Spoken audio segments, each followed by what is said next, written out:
In the middleweight division at UFC 283, got Gregory Rodrigues with a new opponent in Brunno Ferreira, who comes out of Dana White's Contender Series. He's 9-0. RoboCop, a.k.a. Rodrigues, comes in at 13-4. So he's got about a 5-inch height advantage, 6'3 versus 5'10. So RoboCop's going to be considerably taller. He's got a 3-inch reach advantage, 75-72. Both guys fight right-handed. Now, Brunno Ferreira's stats are kind of meaningless. He had one fight at Contender Series. We'll get into that in a moment. But Rodrigues has more fights under his belt, so his averages are more solid. He's over 6 significant strikes per minute, which is incredible. 2.4 takedowns over 3 rounds, or, definitely at least one takedown every 2 rounds. So that's a good thing for him. Rodrigues also has 100% takedown defense, so he's very tough to take down.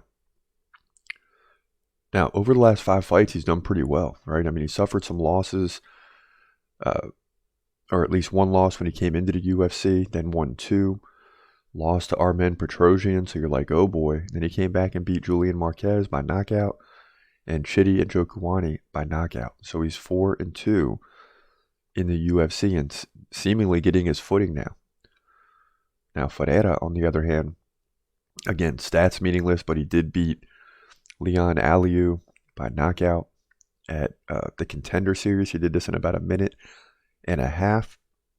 Led 16-10 in significant strikes. And as I've told you before, these guys coming in from the Contender Series, a lot of them stick around for a long time. I mean, we have a lot of UFC fighters that we first really found out about in the Contender Series.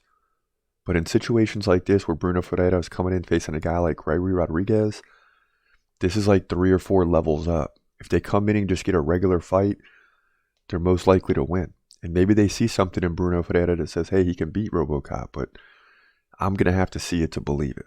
Because when you have a guy making his UFC debut against a guy who already has 6 fights under his belt, I'm going with a guy with 6 fights, especially in RoboCop's case where he's 4-2. So we'll see what Brunno Ferreira can do. I mean, he could possibly win this fight and be much better than I think he is, but Rodrigues is a veteran, and 9 times out of 10, these veterans win against a fighter making their debut. So I like Gregory Rodrigues. I mean, he's got great numbers in terms of significant strikes, takedowns, and takedown defense, and he's surging right now, so I expect him to win this fight, likely by decision, to move to 14-4, possible KO finish by round 2, but we'll see. But definite decision, in my opinion, to move to 14-4 here in the middleweight division at UFC 283.